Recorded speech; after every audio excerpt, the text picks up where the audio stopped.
Hi, എല്ലാവർക്കും നമ്മുടെ ചാനലിലെ പുതിയ വീഡിയോയിലേക്ക് സ്വാഗതം. ഇന്ന് നമ്മൾ ഒരു അടിപൊളി നെല്ലിക്ക അച്ചാർ ഉണ്ടാക്കുന്ന റെസിപ്പി ആയിട്ടാണ് വന്നിട്ടുള്ളത്. അപ്പോൾ നമുക്കത് എങ്ങനെ ഉണ്ടാക്കണം നോക്കിയാലോ. നേരെ വീഡിയോയ്ക്ക് പോകാം. വീഡിയോയ്ക്ക് പോകുന്നതായിട്ട് മുമ്പേ ആരെങ്കിലും പുതിയതായി വന്ന ആൾക്കാർ ചാനൽ സബ്സ്ക്രൈബ് ചെയ്യാതെ കാണുന്നുണ്ടെങ്കിൽ ഒന്ന് സബ്സ്ക്രൈബ് ചെയ്യണേ. എന്നാൽ നേരെ വീഡിയോയ്ക്ക് പോകാം.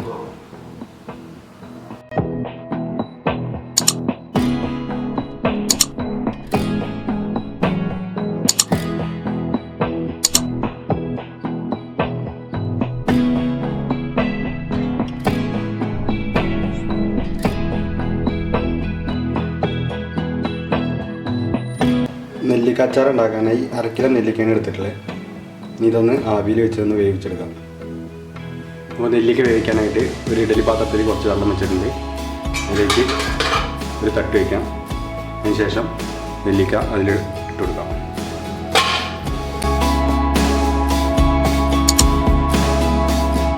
ഇപ്പോൾ നെല്ലിക്ക വേവിക്കാൻ വെച്ചിട്ട് ഒരു 10 മിനിറ്റ് ആയിട്ടുണ്ട്. ഇങ്ങനെ തുറന്നു നോക്കാം.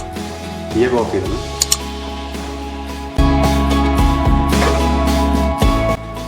നെല്ലിക്കയൊക്കെ നന്നായി വന്നിട്ടുണ്ട്.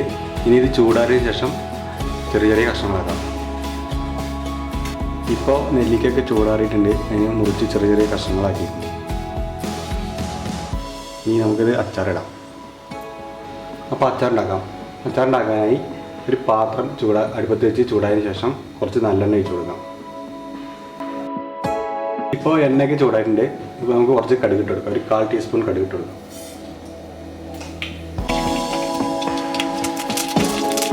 കടുക് നന്നായി പൊട്ടിയിട്ടുണ്ട്. ഇനി നമുക്ക് കുറച്ച് കറിവേപ്പില ഇട്ട് കൊടുക്കാം. ഒരു പച്ചമുളക് ചെറുതായി അരിഞ്ഞത് കൂടി ഇട്ട് കൊടുക്കാം.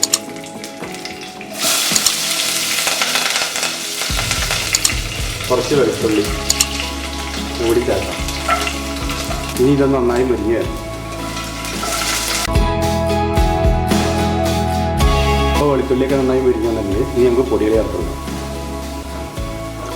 1/4 ടീസ്പൂൺ ഉലുവ പൊടിച്ചത്, 1/4 ടീസ്പൂൺ മഞ്ഞൾപ്പൊടി,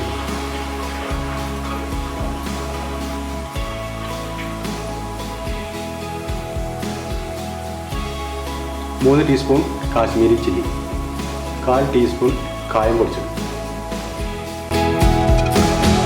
ഇതിലേക്ക് കുറച്ച് വിനാഗിരി കൂടി ചേർക്കാം.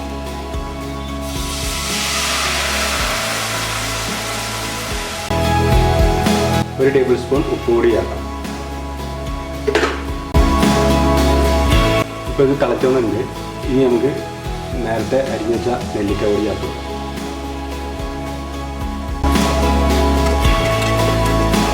ഇനി ഇതൊന്ന് നന്നായി മിക്സ് ചെയ്യാം.